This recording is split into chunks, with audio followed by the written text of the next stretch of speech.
लड़की जीन्स पहनती है और देर शाम घर लौटती है। क्या वो घर बसा पाएगी? बहू, बुआ जी आई हैं, जल्दी से चाय नाश्ता ले आ। मंजुला जी ने अपनी चचेरी नंद को देते हुए बहू को आवाज लगाई। इतनी ही देर में बुआ जी ने चोर नजरों से घर का पूरा मुआयना कर डाला था। पानी का घूंट भरते हुए वह बोली, शाम के 4 बज रहे हैं, क्या बहू अभी तक सो रही है? नहीं जीजी, सो नहीं रही, थोड़ा आराम करने गई है। आज संडे है ना, तो सभी देर से सोकर उठे, इसीलिए नाश्ता देर से, और फिर खाना तो अभी कुछ देर पहले ही सबने खाया है। बेचारी सुबह से रसोई में लगी थी, इस बीच घर के दूसरे काम भी करती रही। खाना वगैरह बना लेती है सही से। मैंने तो सुना था शादी से पहले कभी रसोई में भी ना घुसी थी। सुबह कॉलेज के लिए निकलती तो रात को ही घर में घुसती।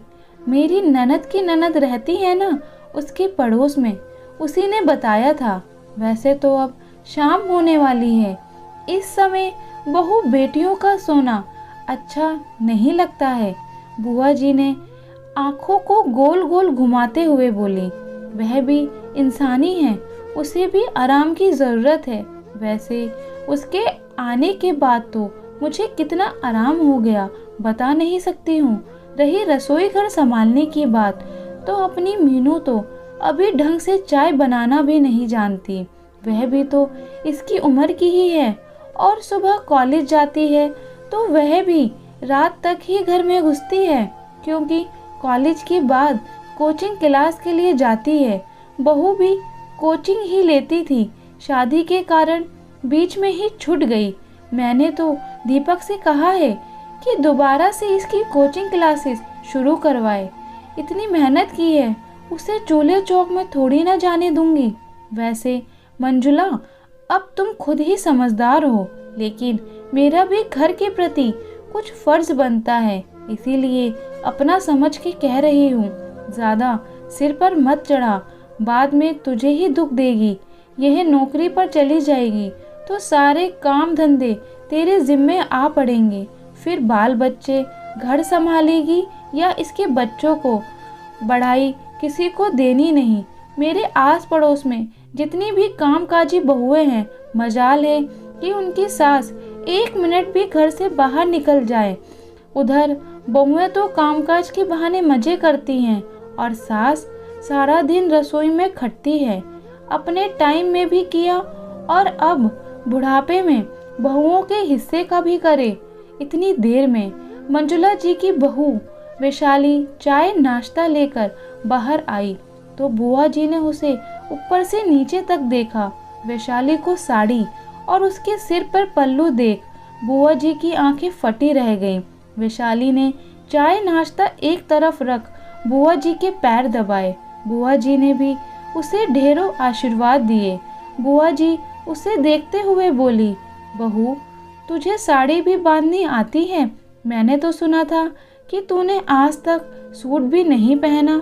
यहाँ तो तुम हाथों में भर भर कर चूड़ी, बिछुए और पायल भी पहने हुए हो। बुआ जी की बात सुन वैशाली की हंसी छूट गई। किसी तरह अपनी हंसी पर काबू करते हुए वैशाली बोली, बुआ जी, जीन्स में मुझे कंफर्टेबल महसूस होता है। कॉलेज और कोचिंग की इतनी भागदौड़ में मुझसे सूट दुपट्टा नहीं संभलता था। लेकिन यह आपसे किसने कहा कि मैं कभी सूट नहीं पहनती थी? तीज, त्योहारों व कॉलेज के फंक्शन में मैं सूट के साथ साथ साड़ी भी पहनती थी और मुझे सूट साड़ी पहनना बहुत ही अच्छा लगता था। बस इन्हें संभाला नहीं जाता, लेकिन अब धीरे धीरे सीख रही हूँ। अच्छा है बहू, बहुएं तो सूट साड़ी और सजी धजी ही अच्छी लगती है। बुआ जी, चाय लीजिए ना, और यह उत्पम खाकर बताइए कैसा बना है। यह तुमने बनाया है और इतनी जल्दी? लेकिन मैंने तो सुना था कि तुम कभी। बुआ जी, सभी सब सुनी सुनाई बातें सच नहीं होती, कुछ बातें अफवाहें भी होती हैं। छोड़िए उन बातों को, उनके चक्कर में नाश्ता ठंडा हो जाएगा। कहते हुए वैशाली ने चाय का कप उनके हाथों में पकड़ाया और उत्पम और चटनी की प्लेट उनके सामने रख दी। चाय नाश्ता करने के बाद बुआ जी वैशाली की तारीफ करते नहीं थक रही थी। वाह बहू, बहुत ही बढ़िया नाश्ता बनाया तुमने, तुम्हारे हाथ में तो बहुत स्वाद है, वरना आजकल की लड़कियां तो। बुआ जी, आजकल की लड़कियों को भी सब आता है, पता नहीं ये अफवाह कौन फैलाता है कि पढ़ी लिखी और नौकरी पेशा लड़कियां घर का कामकाज नहीं कर सकती। उन्हें अपने संस्कारों से प्यार नहीं, उन्हें आज़ादी प्यारी है।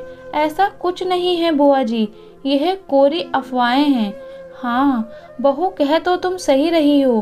तुमसे मिलने के बाद वाकई में मुझे एहसास हुआ कि वह सब अफवाहें थीं जो तुम्हारे बारे में फैलाई गई। माफ़ करना, मैं भी एक बार तो बहकावे में आ ही गई थी। अपनी बुआ सास की बात सुन वैशाली बस मुस्कुरा भर दी। चाय नाश्ते के बर्तन उठाते हुए बोली, अच्छा बुआ जी, आप मम्मी जी से बात करिए, मैं खाने का इंतज़ाम करती हूँ, खाना खाकर ही जाना। ना ना बहू, आज नहीं, आज थोड़ा जल्दी में हूँ, फिर कभी। शाम को एक शादी में जाना है। उनके जाने के बाद मंजुला जी भी आराम करने के लिए लेट गई।